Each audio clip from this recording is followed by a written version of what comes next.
I'm Dr. Len Saputo, and I'm here with my friend Frank Cooney.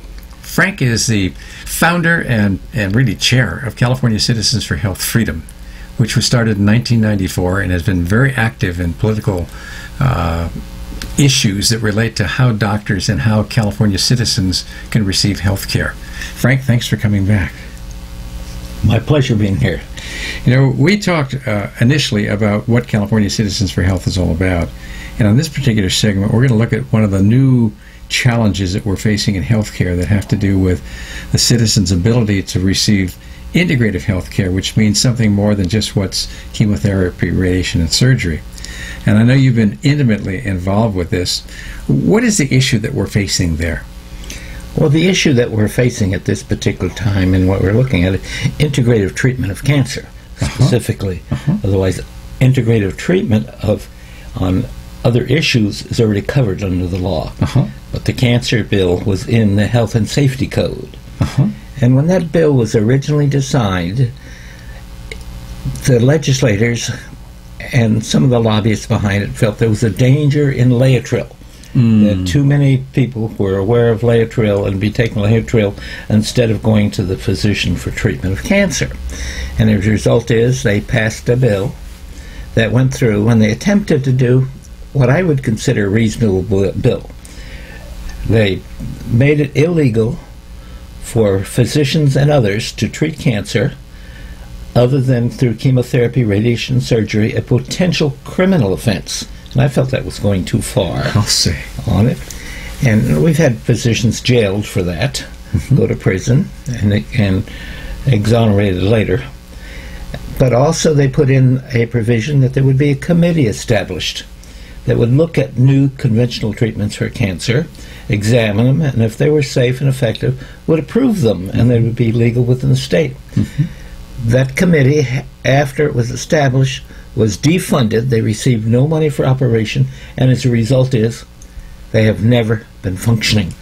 So that provision of the law that they tried to put in does not exist. So the result is we have to go back at it again and try and have a law passed that would make integrative treatment of cancer with safeguards for the patients, made a law so that physicians could practice integrative treatment of cancer. Well, that's what the citizens of California want. I mean, they would like to have any kind of treatment that makes any kind of sense available here, and a lot of them are having to travel out of state or out of the country. And California is not standing up and supporting them, and it's losing a lot of business as well. Well, my viewpoint is if this bill, if and when the bill is passed, it'll make California become the potential leader in the world on cancer treatment. Indeed. And people will come in from other nations and other states to receive treatment of cancer. Instead of having, it's estimated we have over 2,000 citizens of California go to Mexico or Nevada or to Arizona, Germany, Switzerland for treatment of cancer. We will have people coming from other countries and other states for treatment of cancer, and it'll help the economy of California a great deal, but more importantly, it'll help the citizens of California have effective health. Well, they deserve to have any kind of treatment that might be helpful. When you have cancer, you'd like to be able to go to a physician that understands conventional treatment. We love having the oncologist be part of the team, but you also would like to have anything that's possible that may be outside of the mainstream as a consideration from responsible, well-qualified practitioners. Well, integrative treatment means they could also have a combination of non-conventional and conventional medicine together. Exactly. And that can be the most effective program for individuals. So how are you doing with the bill? How are we doing with the bill now? Is there any support for it? Well, we had put, this bill has been presented now, I think, 5 or 6 times. I know. And it has been killed. The last time Senator Figueroa put the bill in, and she had a study done by the Senate Office of Research on Alternative Medicine. She had public hearings done. At the public hearings, representatives of the medical board and representatives of the medical association put up their hands and said they agree. Wow. So the mainstream itself is supporting this concept. Well, at that time they said it did, but when the bill went in, it got killed. And it got killed, unfortunately, by a small segment of oncologists from Southern California who came in and told the legislators that this is a great danger and what have you, and they were getting only one side of the picture, unfortunately, and that killed the bill after Figueroa did an awful lot of work on trying to get the bill passed. She was personally committed for it. So where do we sit now? Who's supporting the bill? We have what I consider to be a pretty good author, Senator Assemblyman Bill Hueso from San Diego area has agreed to be a sponsor of the bill. And there are other legislators we hopefully will come aboard as they learn more about the potential. Of course, it's too late to put a bill in at this time of the year. There's a schedule that bills can be presented and must follow. So we'll have to wait until the new year. And how does the California Medical Board feel about this bill? Because I know you're in touch with them all the time. Will they support it? I don't know.